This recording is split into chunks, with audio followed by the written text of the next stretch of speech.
13 seat, अब 11 से जो आंकड़ा है वो एनडीए का 13 हो चुका है, यानी कि 2 सीटों में और इजाफा जो है इन रुझानों में देखने को मिल रहा है। और ये रुझान बता रहे हैं कि एनडीए लगातार लीड बनाए हुए नजर आ रही है झारखंड विधानसभा के इस चुनावी रुझान में। यानी कि कह सकते हैं कि चाहे वो हम बात लगातार कर रहे थे कि बीजेपी ने इस बार अपने आप को एक्सपैंड किया, अपने साथ कई सहयोगी दलों को जोड़ा, जो बड़े चेहरे थे जेएमएम के उनको अपने साथ लेकर के आई। हालांकि बीजेपी के भी कई जो बड़े चेहरे हैं वो जेएमएम के साथ चले गए। तो इस बार के चुनाव से पहले जो जोड़ तोड़ है वो देखने को मिलती रही, सभी अपने अपने समीकरण साधने की कोशिश करते रहे, लेकिन इन सबके बीच लगातार बीजेपी के बड़े चेहरे चुनावी मैदान में डटे रहे और उसका शायद फायदा भी होता हुआ दिखाई इन रुझानों में दे रहा है। क्योंकि जो एजेंडा सेट किया गया, लगातार भ्रष्टाचार के मुद्दे उठाए गए, रोटी बेटी माटी की पुकार की जो बात है वो प्रधानमंत्री नरेंद्र मोदी ने उठाई और बताया कि किस तरीके से आदिवासियों की संख्या जो है वो कम हो रही है, यानी कि आदिवासियों को भी साधने की कोशिश इस बार बीजेपी ने की है। तो देखिए, जहां पर खास करके अगर कुल्हान की अगर बात करें, जहां पर फिसड्डी साबित हुई थी, क्या वहां पर कुछ सीटें निकाल पाती है बीजेपी, ये देखना दिलचस्प होगा। क्या जो 4 सीटें कुल्हान की थी वो संथाल की थी, वो सीटों में बढ़ोतरी देखने को मिलेगी। तो ऐसे कई ऐसे प्रमंडल है, पलामू प्रमंडल की बात करें तो यहां पर लगातार जो बीजेपी की बढ़त है, एनडीए की बढ़त है वो देखने को मिल रही है।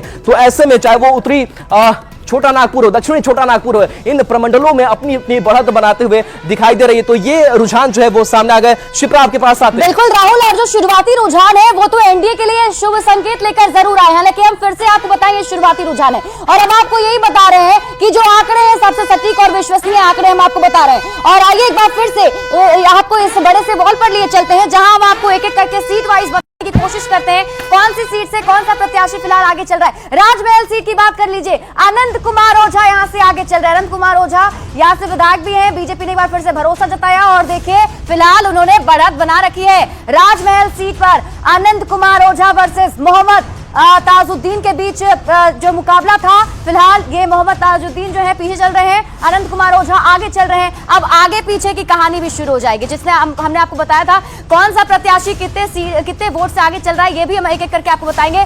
और इसी बीच यूट्यूब पर न्यूज 18 का जलवा बरकरार है, 1 लाख से ज्यादा लोग लाइव हमें देख रहे हैं। यूट्यूब पर न्यूज 18 ने जो जलवा है वो बरकरार है, 1 लाख का आंकड़ा पहुंच चुका है। 1 लाख से ज्यादा लोग हमें लाइव इस वक्त देख रहे हैं, क्योंकि ये भरोसा है जनता का, ये भरोसा है हमारे दर्शकों का, जो हमने ये भरोसा कमाया है, जो विश्वसनीय और सटीक आंकड़े हमने आपको दिखाए हैं। शुरुआत में हमने आपको बताया था जो अलग अलग चैनल थे वहां पर आप आंकड़े देखना शुरू कर चुके थे। और अब हॉट सीट की बात कर लेते हैं। हेमंत सोरेन